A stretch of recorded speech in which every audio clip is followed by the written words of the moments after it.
Preciosos irmãos do canal A Voz da Atalaia, quero vos convidar para uma breve meditação. Quero falar a profecia da Palavra de Deus, a mais preciosa e pura. Profecia, a Bíblia Sagrada. A Bíblia Sagrada é a bússola que Deus deixou para todos os seres humanos. Aqueles que examinam, que lê, aquele que busca os seus ensinos, são agraciados, porque Jesus Cristo disse: eu sou o caminho, a verdade e a vida. Ninguém vem ao Pai a não ser por mim. O Senhor Jesus também disse: eu sou a porta. Se alguém entrar por mim, salvar-se-á, entrará, sairá e o achará pastagem. A Bíblia Sagrada, a preciosa bússola que Deus deixou para todos os seres humanos, independente de credo ou de religiões. A Bíblia é o baluarte que aponta os céus para todos os seres humanos. Deus amou este mundo de uma tal maneira que deu seu Filho único, para que todo aquele que nele creia não pereça, mas tenha a vida eterna.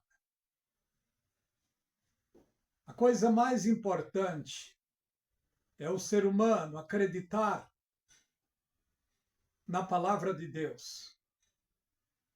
Isaías disse: quem deu crédito à nossa pregação? A quem se manifestou o braço forte do Senhor? Jesus Cristo deixou dito no Evangelho, em João, capítulo 17, que a verdade é essa, que te conheço a ti só, como único Deus, e a Jesus Cristo a quem enviaste. Em todo tempo, Deus trabalha dentro do número 7. O número 7 é uma representação da perfeição de Deus. É claro que é um número apenas de representações. Note, se formos analisar na palavra de Deus, Deus criou o mundo em 6 dias, no 7º descansou. Vemos também 7 festas, vemos 7 milênios, 7 igrejas, 7 templos da igreja, 7 estrelas, 7 pastores, 7 anjos, 7 castiçais, 7 lâmpadas, 7 espíritos de Deus, 7 montes, 7 selos, 7 trombetas, 7 taças. Deus trabalha dentro do número 7. 7 dispensações, 7 milênios. Primeira dispensação, inocência. Segunda, consciência. Terceira, governo humano. Quarta, patriarcal. A quinta, lei. A sexta, graça. É a dispensação que estamos. E estamos no fim dessa dispensação. No Velho Testamento, nós analisamos que Deus usou ali as representações do Senhor Jesus Cristo dentro do Velho Testamento. Reis, profetas, juízes e sacerdotes foram as representações do Senhor Jesus no Velho Testamento. Vemos que em Hebreus já diz o seguinte: ele nos falou pelo seu Filho nos últimos dias. Note uma coisa, no Velho Testamento ele falou aos pais pelos profetas e nos últimos dias pelo seu próprio Filho. Últimos dias é uma alusão a 2000 anos. Jesus Cristo nasceu, foi rejeitado pelos seus, na época os seus contemporâneos religiosos unidos o perseguiram e o mataram. Mas tudo já estava na profecia.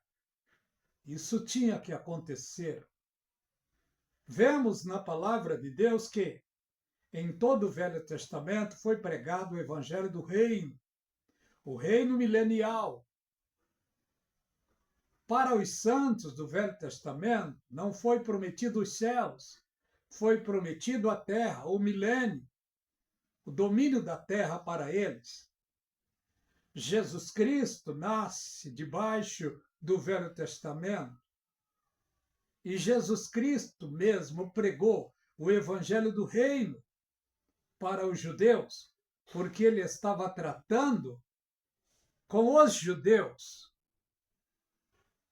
Jesus estava tratando com os judeus. Ele veio para fazer a transição do Velho para o Novo Testamento. Em todo o tempo de vida, o Senhor Jesus estava tratando com o povo judeu. Quando ele estava aqui em vida, mas ele foi perseguido e morto. E assim que ele ressuscita, a sua ressurreição abriu o Novo Testamento. E dentro do Novo Testamento é pregado, então, o Evangelho da Graça. E ele passou a exclusividade, a totalidade do Evangelho da Graça ao apóstolo Paulo. E o Evangelho da Graça começou a ser pregado há 2000 anos atrás e está sendo pregado até os nossos dias. Pena que nos nossos dias muitos têm trocado os valores. O evangelho ficou pirateado, sucateado, o evangelho vendido, mas ainda tem aqueles que estão pregando o simples e puro evangelho da graça. Já foi prometido o nascimento do Senhor Jesus Cristo. Em Isaías 7,14, quando diz: eis que uma virgem conceberá e dará luz a um filho, e o seu nome será Emanuel, que traduzido é Deus conosco. Isso aconteceu. Jesus Cristo nasceu para cumprir os protocolos bíblicos. Mas ele foi rejeitado, perseguido e morto. Mas ao terceiro dia ele ressuscitou e está vivo para todo sempre. Mas vejamos uma coisa. Ele foi prometido por Deus, porque Adão e Eva pecaram e foram destituídos, então, do jardim do Éden. E todos os seres humanos, após eles que viriam, nasceriam debaixo do pecado. Por isso Paulo disse: todos pecaram e destituídos, separados estão da glória de Deus. Deus então promete alguém, e esse alguém é o seu próprio filho, que viria para pisar na cabeça da serpente, que viria para vencer o valente na terra do valente. E Jesus Cristo, quando veio, não foi muito bem-vindo, foi rejeitado. Mas ele venceu o valente aqui em todas as instâncias. E a Bíblia diz que hoje o castigo que nos traz a paz estava sobre ele, e sobre as suas pisaduras fomos sarados. O sangue de Jesus Cristo foi derramado ali no sacrifício da cruz. E o seu sangue trouxe remissão de pecados aos seres humanos. Não todos, aqueles que creem na pregação. Aqueles pelos quais o Evangelho os alcançou. E Jesus Cristo, em sua oração, ele disse para os seus discípulos, na sua oração para os seus discípulos, ele disse: Pai, eu quero que aonde eu esteja, eles estejam comigo, para que veja a glória que tu me deste. E olha o que o Senhor Jesus fez. Ele veio, sofreu, morreu, ressuscitou ao terceiro dia e resgatou seres humanos que iriam para o abismo. E ele, depois que ofereceu-se na cruz,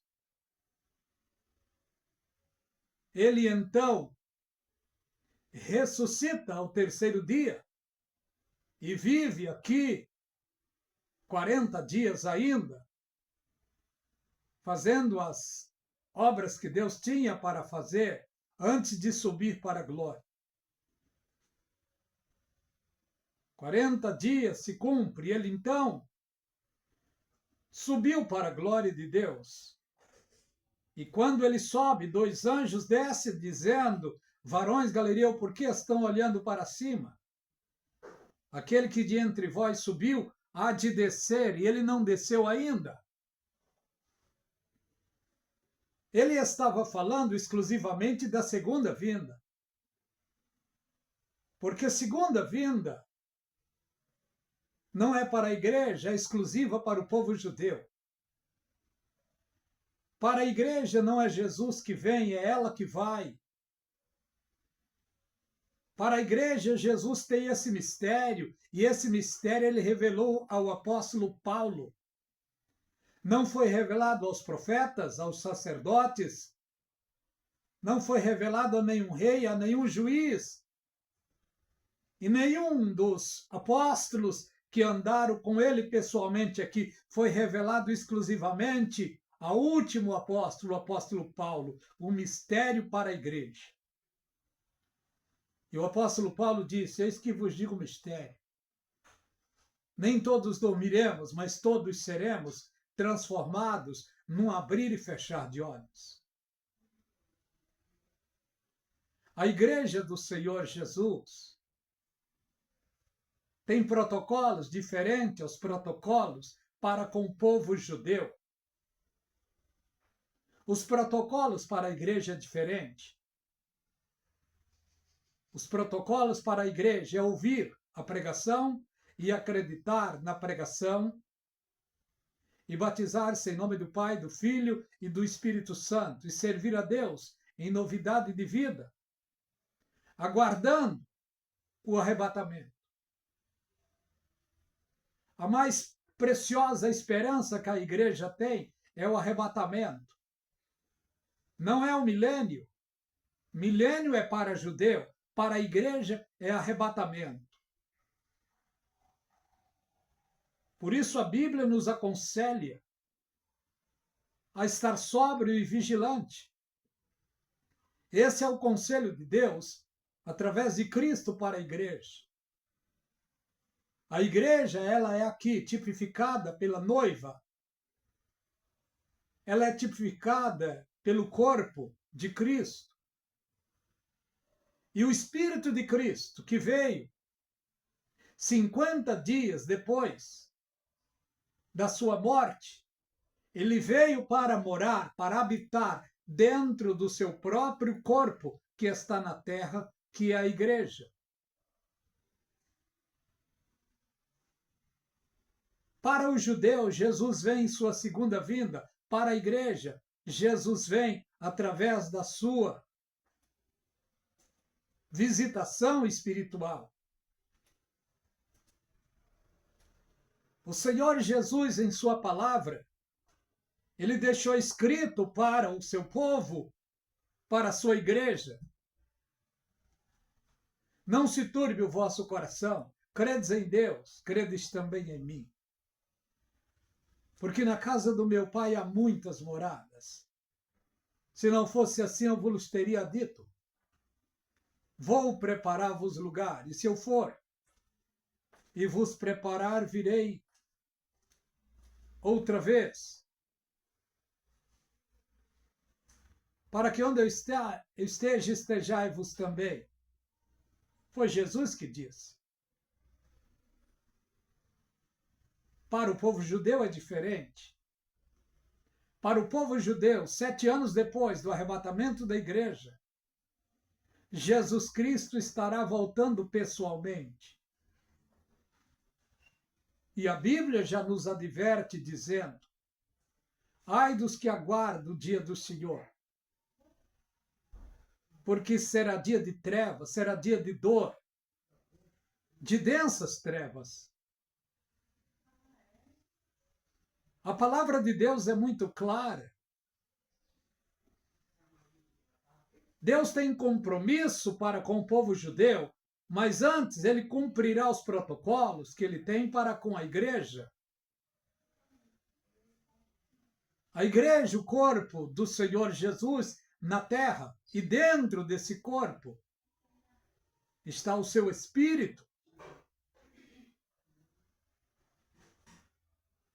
Quando um judeu, ouvindo a pregação do evangelho, e ele aceita Jesus em sua vida, ele passa a fazer parte da igreja. Fora isso, o cumprimento de Deus para com os judeus é outro.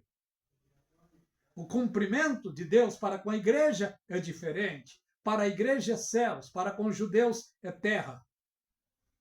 E Deus tem o seu tempo de cumprimento para com a igreja e para com o povo judeu.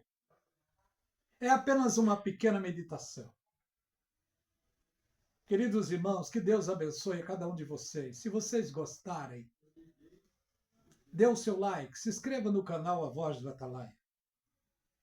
Deus os abençoe ricamente.